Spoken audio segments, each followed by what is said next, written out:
Good to see you again. As yesterday, a reminder to silence your phones. Today's press conference is being carried live, and then when we do get the Q&A portion, please raise your hand and I'll call on you and introduce you so everyone knows and ask, be specific who you're directing your questions towards here as well. We're gonna have plenty of time. Once the presser wraps up for one-on-ones, Chaim's pretty much blocked out his entire day to assist us here with media. So if you don't get your questions in, don't feel rushed that, oh my gosh, I'm not going to get a chance to get with Chaim. We'll certainly do so after the press conference. So welcome. And at this point in time, I'd like to introduce the Cardinals chairman, Mr. Bill DeWitt Jr. Thank you. Thanks, Ryan. Good morning. As you know, we were fortunate to recruit Chaim to St. Louis in 2023 to serve as a senior advisor to the Cardinals after previous positions at Tampa Bay and Boston. In his 2 years here, he has already made an impact. He has recruited a number of excellent people to help run our player development system, and he has been a trusted advisor to Mo and me. I'm excited to work with Chaim more extensively as he takes over this key role. And I know he is excited to take the reins as well. Please join me in welcoming Chaim Bloom, our new president of baseball operations.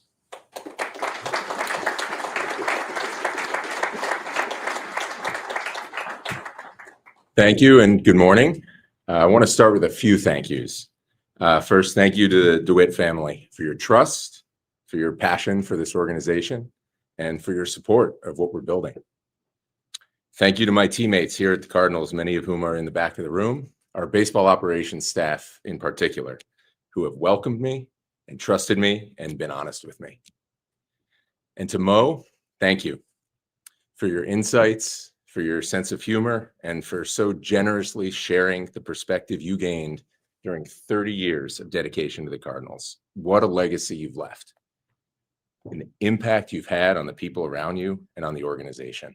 I feel fortunate that our baseball lives have intersected in this unique way, and I will treasure the time that I got to work with you. And of course, thank you to my family. I am the luckiest person I know because of you, and I love you. I also want to thank our fans, who I've gotten to know better over the last year and a half. Thank you for sticking with us. Thank you for your optimism. You deserve the reputation that you have, and you deserve the very best from us, and we intend to deliver it. You know, this organization is special. It means so much to so many people. It's a special place to work, too. Our staff, everywhere you look, is exceptionally hardworking. They care so much. The devotion to the birds on the bat is inspiring. And to those who love this team, if you could see that work ethic, that care factor that I get to see every day, you'd be fired up. And yet we are not where we want to be. We are not where we need to be. We are not where our fans expect us to be. And we are not where we expect ourselves to be. Our goal is to field a team every year that can compete for this division and for a World Series championship.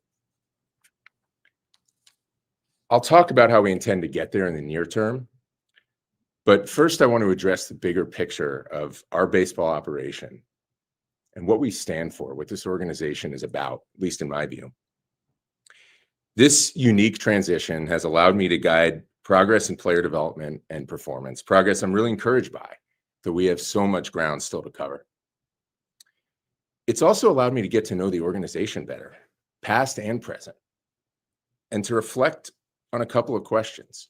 Who are the Cardinals at our best? How do the Cardinals win? So I want to talk about those two questions first. Who are the Cardinals at our best? To me, it's simple. This organization at its best sets the standard for the rest of baseball. That's what set this organization apart for 100 years. Going back to when Branch Rickey literally invented the farm system, a short walk from where we're sitting here today. To when George Kissel revolutionized how the game was taught. To when Whitey Herzog went all in on a style of play that set the tone for the sport for a decade. And to when, under the DeWitt family's leadership, this organization, including many people who are here, changed the way the industry thought about the amateur draft and about how to use information to make baseball decisions. That's our legacy here. That's who we are at our best. We set the standard. And that standard is always changing. It means something different in 2025 than it meant in 1925 or in 1965 or 2005. And it's going to mean something different in 2035. So now we get to do it again. That takes boldness to do things our way, not to fear being different if we think different means better. It takes humility, the humility to understand that when it comes to this great game, there's always so much we don't know, so much to learn. And so we can never stand still. We can be good, but we can never be good enough. In this competitive business, the front of the line is always moving. And it takes trust to work together, to communicate well, to have each other's backs, and to hold each other accountable. That's the standard that our fans hold us to as well. And that's what they deserve. A hardworking organization that does things the right way and is never satisfied. How do the Cardinals win? Bill has said this time and again, we're a draft and develop organization. And when you look at our history, I think it's pretty clear that he's right. The Cardinals win first and foremost with core players that we acquire and develop. And fundamentally, that operating model that sustained this organization for decades is still sound. But for it to deliver the results that we need, we have to be elite at acquiring and developing baseball talent in every aspect. That means our process in both the domestic amateur draft and the international amateur system. That means how we assess and value players in other organizations and our own players too. It means how we develop our players physically, how we teach them the game, how we train them in the gym and on the field, how we take care of them in the training room, how we feed them, how we help them stay sharp mentally. It means how we coach at the big league level, how we get the most out of our major league players. It means how we prepare and game plan every night, how we hire and develop our staff. And it means how we leverage information in every area and how we innovate. So we will act with purpose and with urgency to take a fresh look at every one of those areas and work to set a new standard in each of them.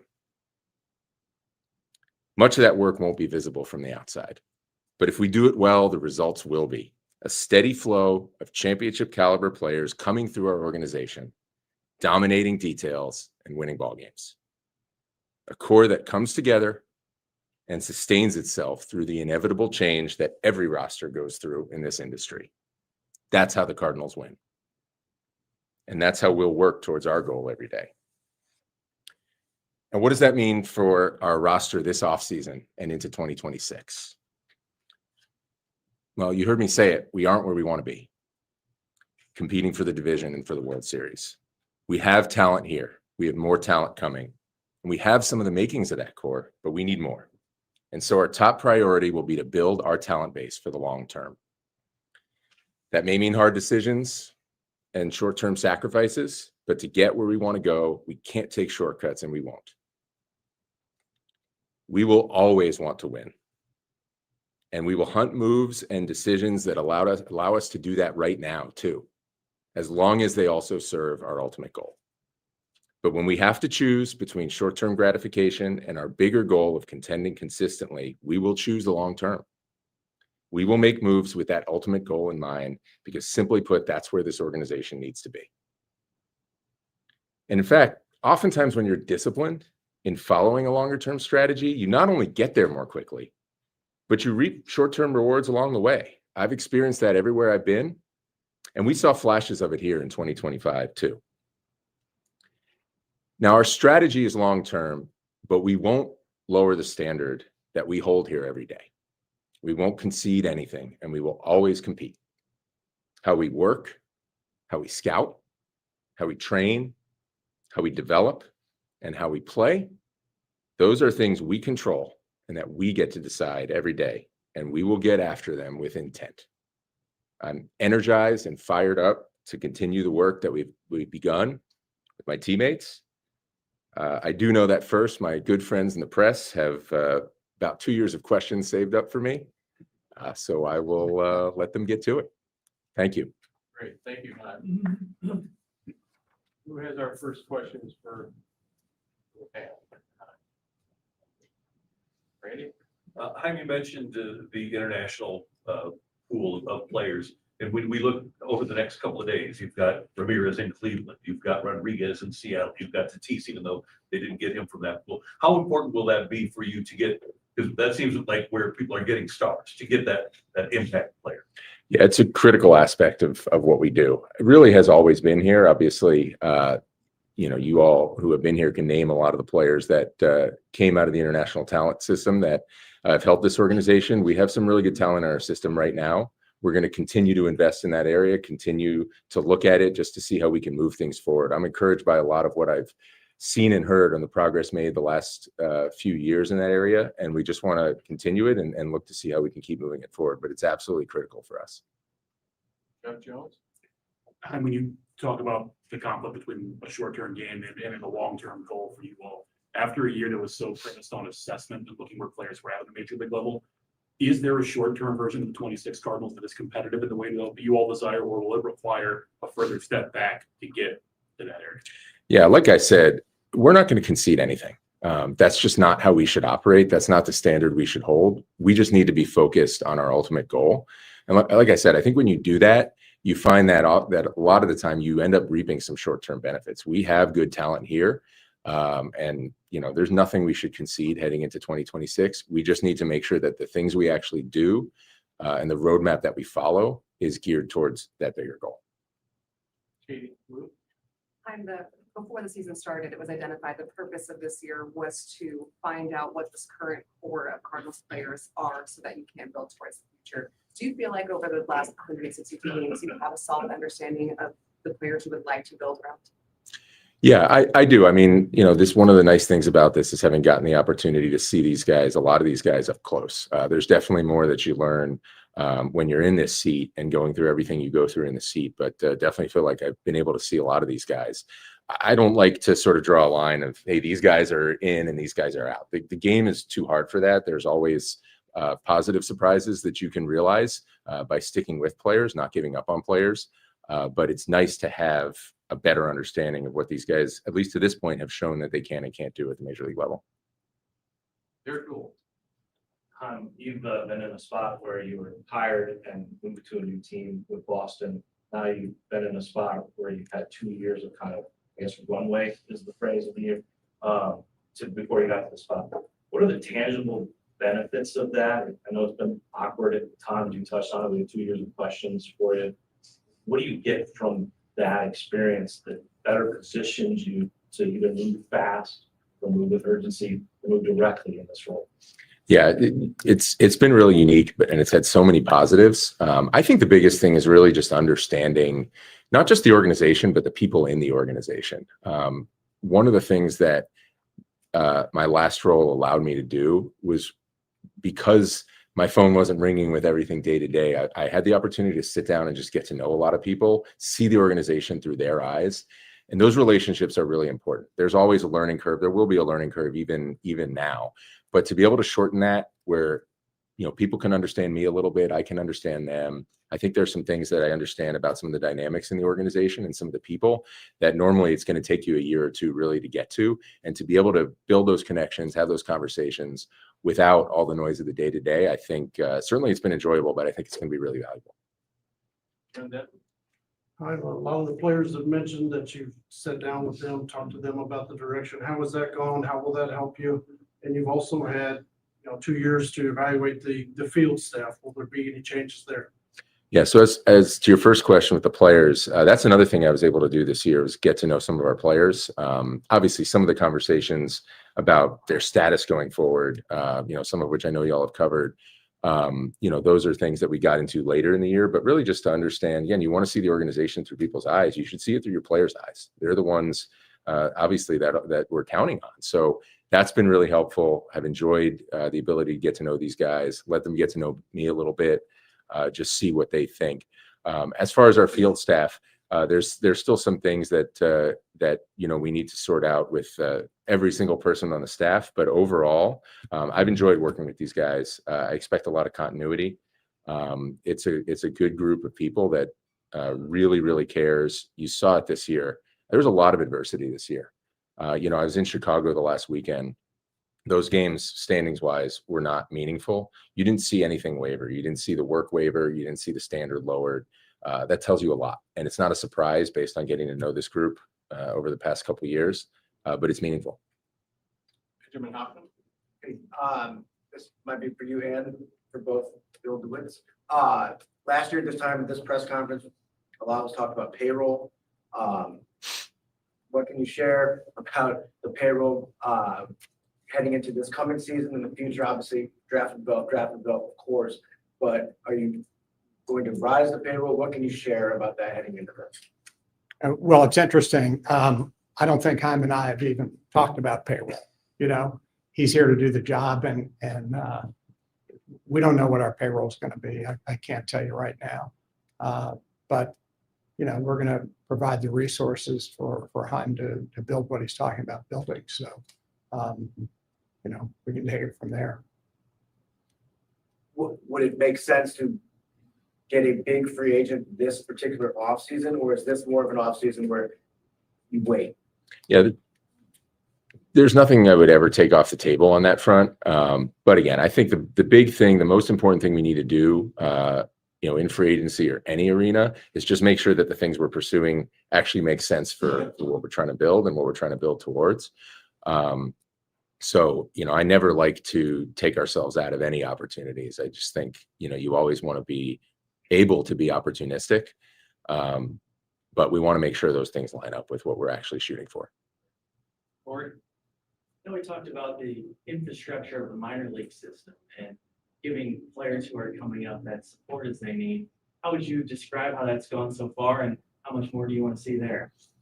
I both feel, actually, a few of us were talking about this the other day, that we've made a lot of progress. Like when you step back and you think about all the things that we have done, the new processes we've put in place, like all the things that we've asked of our staff and that they've delivered on, like it really is a lot when you step back. And I think a lot of that progress is already showing in the system. And then I also look and say, we have so much more work left to do. And I know the whole crew in player development performance feels that way. It's everything that I talked about. We can't be satisfied with just making some progress. We have to keep pushing. So there's a lot more that we want to accomplish. But I think for, so to speak, year one of this, where we were asking a lot of new things of people and wanting their candid feedback so that we can iterate on those things, make them better. Really pleased with where that went, really pleased with where it's going. Yeah, Chaim, you obviously have the background in Tampa Bay, and there's a perception that that's the model that the Cardinals will take, where when a player gets to his fifth year, he gets moved. Can you just talk about what your perception of what this will look like is, and whether or not you'll have the resources to keep players that are going to become stars? Yeah, well, with respect to the Rays, I think one of the things that has made the Rays so successful over the years is that they do it their way. They do it in the way that makes sense for them. You can't copy paste that, or you shouldn't try. The whole reason it works is because, and I was part of this for a while, and they've continued to do it. You figure out what you need to do to be the best organization in your circumstances. Every organization is different. Obviously here, this organization's been built on and won with these kind of tentpole players that have been here for a long time. I obviously you can't do that with everybody necessarily, and you shouldn't do that with everybody. And this organization at many points has actually benefited from staying disciplined with that, but it's also benefited from keeping players here. So when it's the right type of player in person, we're certainly still going to look for opportunities to do that, and we can win that way. Daniel, you still? Yeah, I know last year the additional staffing at minor league level was one of the bigger developments. Do you kind of two-parter? What kind of benefit did you see from that? And do you kind of see that area being an area where you guys will continue to grow in? Yeah, it was obviously something that I and we thought was really important, particularly to restaff that coordinator layer. Obviously, we brought in some folks at the leadership level too above that, but just to make sure that we had really clear programs and processes and accountability for those in every instructional area. It's hard to expect us as an organization or an individual player to be good at something as they move up through the system if we don't have a plan in place for that. Just kind of common sense. So it was great to be able to invest in that group, and very excited with the people we brought on. I don't expect it to be quite on the scale of what we did last year, obviously, because we had some big leadership positions to fill. But we will make some additional investments in those two departments, in player development and performance this year on the staffing side, as well as in other areas of the organization. Mr. DeWitt, dating back to last season, you spoke about the emphasis to get the Cardinals back to being a true draft and development club. When you think about market size and the major advancements in the big city markets, particularly with spending, why is the draft and development model the best way to sustain long-term success with this organization? Well, I think you develop your own players that, you know, you have continuity there. And, you know, we're we will call it a mid-market franchise. And even though we're small in terms of the numbers, but the Cardinals have always done more than their weight. So, you know, we're not out there trying to buy the most expensive free agent. And historically, this franchise has had its best and most success with players they develop. Kurt? Following up on that, I think we're all aware of obviously what the TV revenue was like in this last year in that situation, as well as what the tickets sold revenue was like this year with the drop. And this is probably a question for both of the presidents. Also on the horizon is a CBA and the potential of a work stoppage.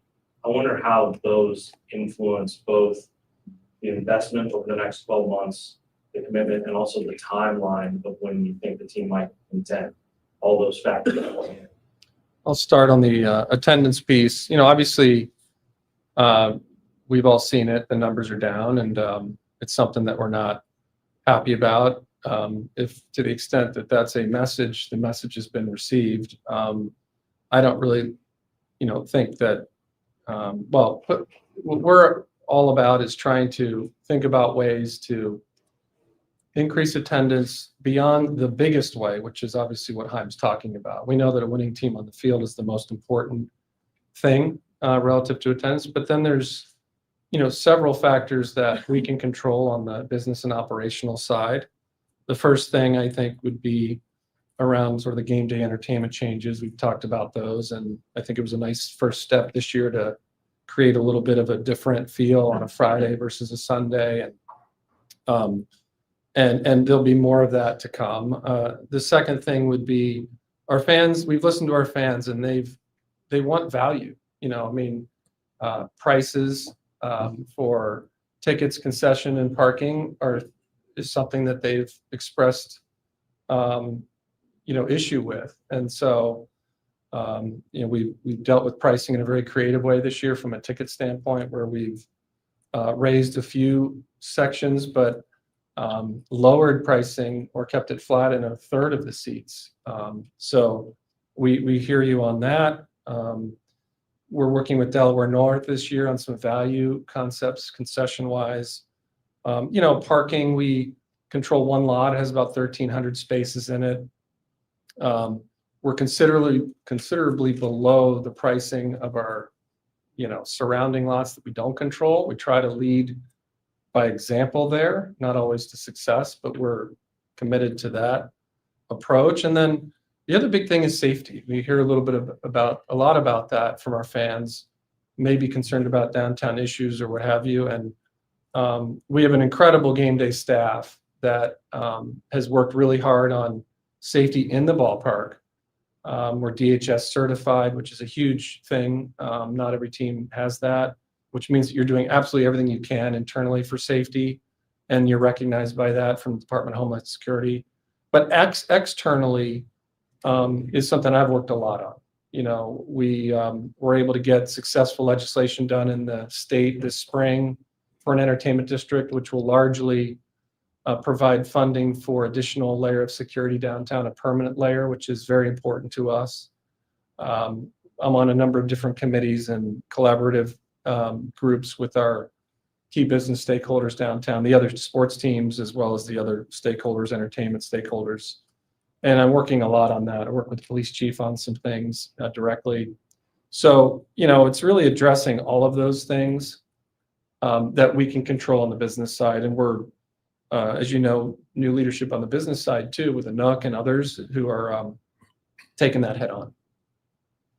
as far as the other, I mean, it does seem like there are some vices there for investment, both revenue streams, but also the looming potential of the labor shortage. How did those things influence, what you'll invest in the team, spending wise, but also the timeline that you're trying to build?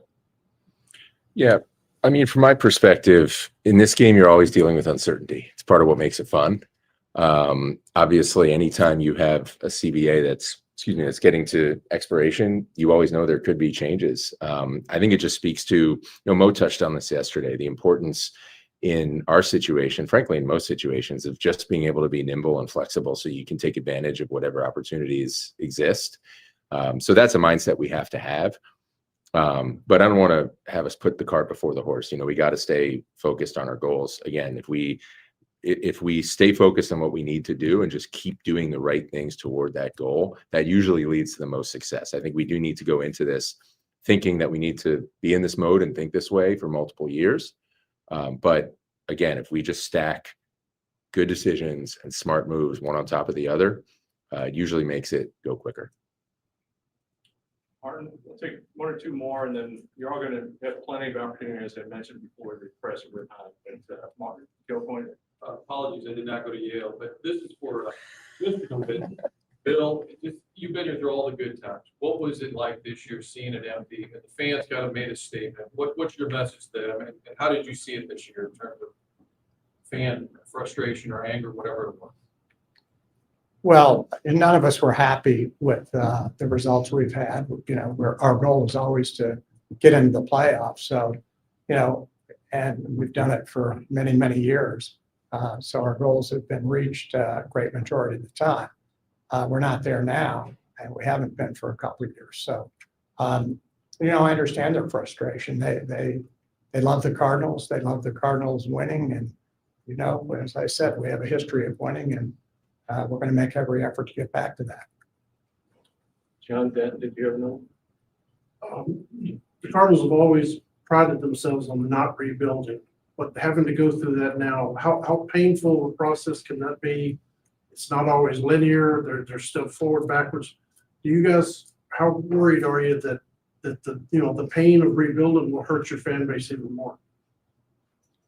I think we are where we are in terms of rebuilding. We're obviously looking to build a better team. So we're not, going to throw everything out and start from scratch. And we've got some good young players coming. We've got a bunch of good young players on the club now, and we'll build around all of them.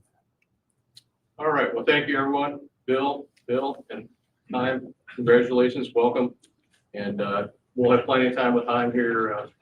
This concludes the presser for this afternoon, or this morning, I guess. Thank you. Thank you all.